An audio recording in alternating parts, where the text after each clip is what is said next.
Hey Riley, how's it going, man? Good. How are you? Good, good. What kind of meeting did they have you on today?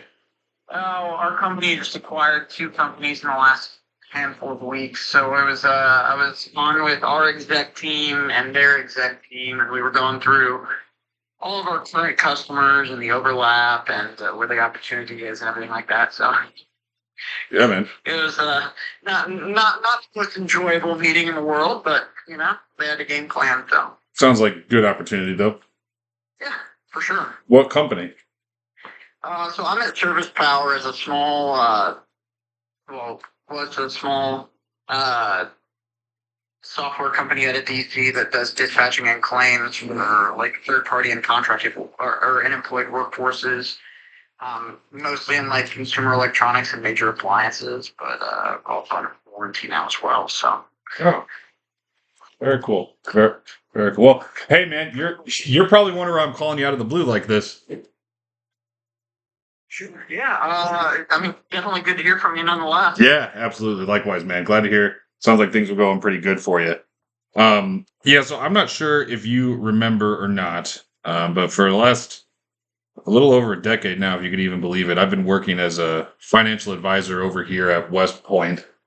And don't ask me what it was exactly. I was just kind of doing some paperwork over here, maybe scrolling through social media, and your name just kind of popped into my head as someone who I thought might benefit from connecting with someone like me. But then I also figured you probably got all this stuff already figured out, though, don't you?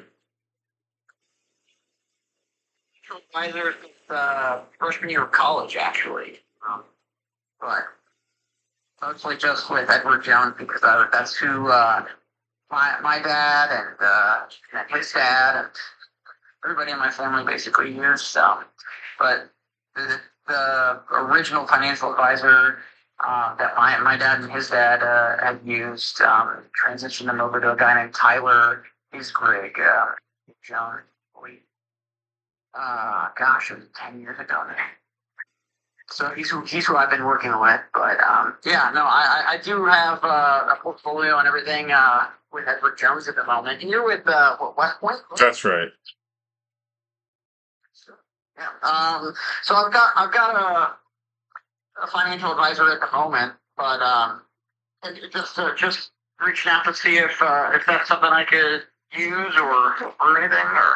Yeah, well, here's the thing, man. I'm under absolutely no illusion that I'm necessarily going to be able to do anything for you. I actually, as a matter of fact, have a couple of clients of mine who work with a guy at Edward Jones who manages kind of their what I would refer to as more the offensive pieces of things. Um, and where I come into play too is where I might be able to add some value in some areas that people at Edward Jones don't really look at a whole lot. Um, like I said, I have absolutely no idea if we're going to be a good fit or not. Wanted to see if you'd just be open minded at all to connecting. If you got a good relationship with your guy over there, I don't need to be interfering with anything like that. Maybe worst case scenario, potentially adding to it. I don't know. How does that feel?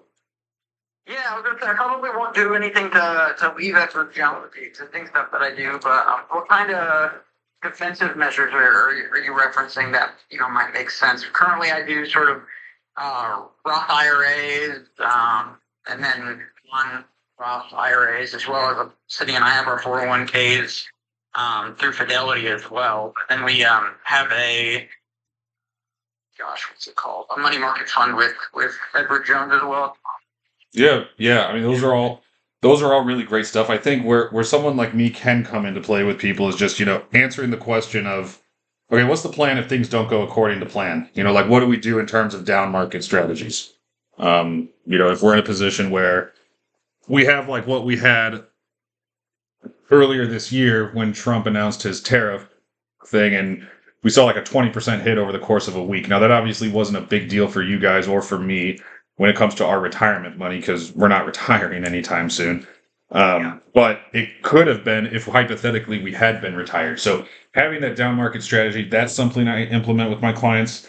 It sounds like you might be in pretty good shape when it comes to cash flow and budgeting. So I don't know that I'd be able to add any value there.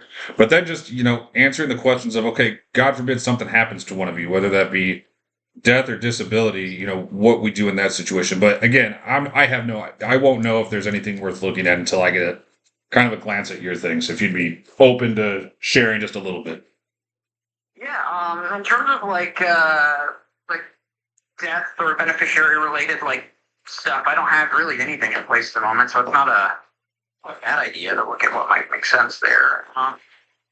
What kind of stuff do you typically organize with clients outside of, I guess, the general investment stuff that I feel like I've got in place that most people probably put in motion at some point? Yeah. Yeah. Good question. Could I actually punt on that for now and set up a time where we could connect? And then I'll have a better idea of specifically what direction would be on that. Yeah, for sure. Okay. That's fine. I don't know. Otherwise, I've got a work trip next week and a work trip the week after that. So, do we want to kind of look at calendars now, or do you want to